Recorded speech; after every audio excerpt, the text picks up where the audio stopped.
Hello and welcome to Afterlife Topics and Metaphysics, and today we are reporting from one of my favorite cities, and so I'm very excited to be here. This is the city of Skopje, the capital of North Macedonia. Up there is the statue of Alexander the Great. These are Alexander's lions, and then these are his royal guardsmen who protect the great conqueror from Macedonia from antiquity, 350 BC or so. Now, did Alexander the Great come from Skopje? Did he come from Macedonia? If you ask the Macedonians from Greece, they will say no. They will say that this is a country populated by Bulgarians who have appropriated their culture.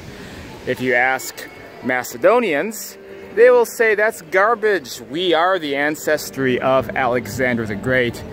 And it's petty to argue otherwise. For me personally, I don't know. I have no idea what the answer is, but I feel like if they have embodied the spirit of Alexander the Great, then that's really all that matters, isn't it?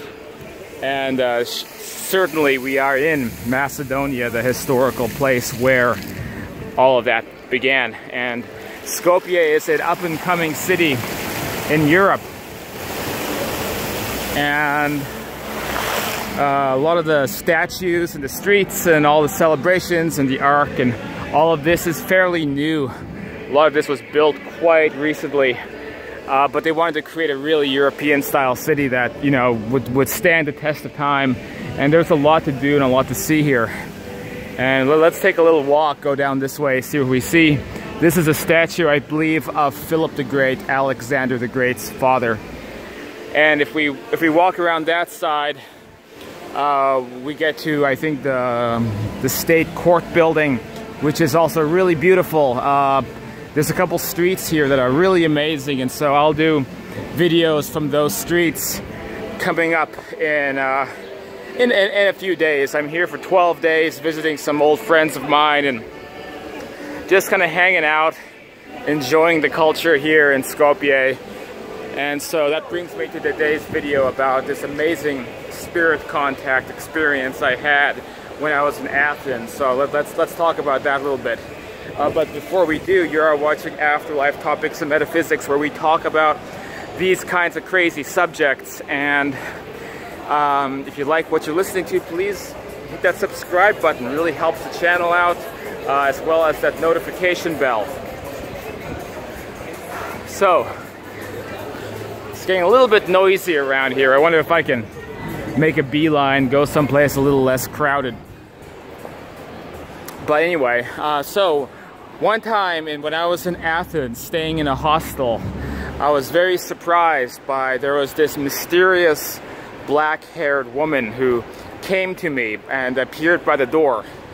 And she offered for us to go to the steps of the Acropolis together and look at it at night. And so I'm with this mysterious black-haired woman who appeared to me, and I told her yes, okay.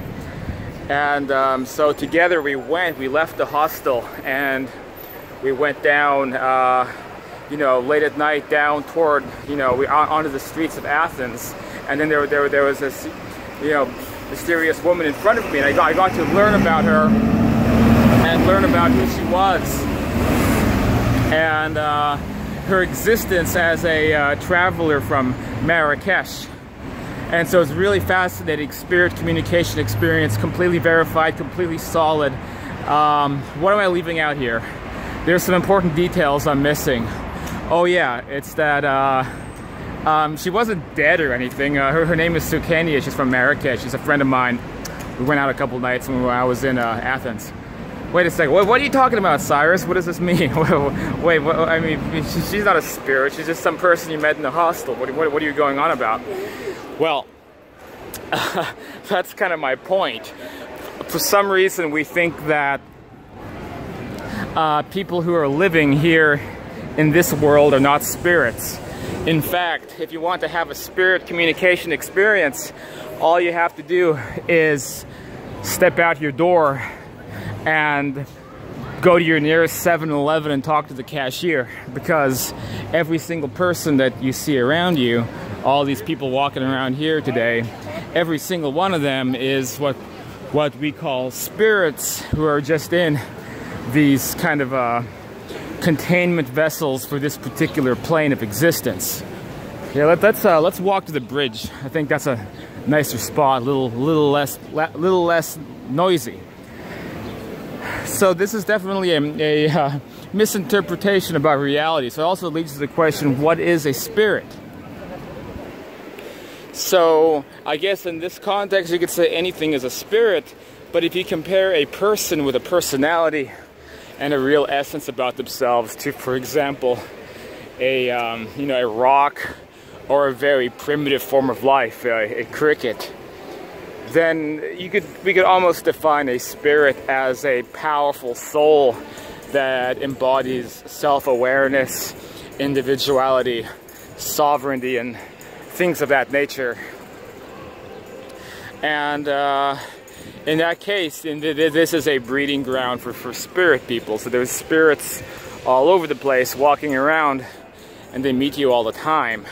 So when you have like an astral experience, or when I have astral experiences with so-called spirit people, the memories I've had are not any more profound than just meeting people in a day-to-day life here. And it really shouldn't be. Because again, it's just spirits like we see in front of us here, manifested in a different form, in a different plane of existence, but still it's the same people. And every single person you see walking around here, in a century from now, they're all going to be walking around on the other side, or who knows where really. Some other plane of existence. Could even be the astral version of Skopje, which I have not had any out-of-body experiences since I've been here in Skopje, so I don't know what the astral version of Skopje looks like, but they did a pretty good job here in the earthly version. As you can see, we're now approaching the court buildings and maybe we could say the parliament buildings. I'm not so sure, but this is a really beautiful street I was telling you about. There's a bridge over here that has all of these really cool statues. Now the locals are not so happy about the statues because they feel it's a waste of money.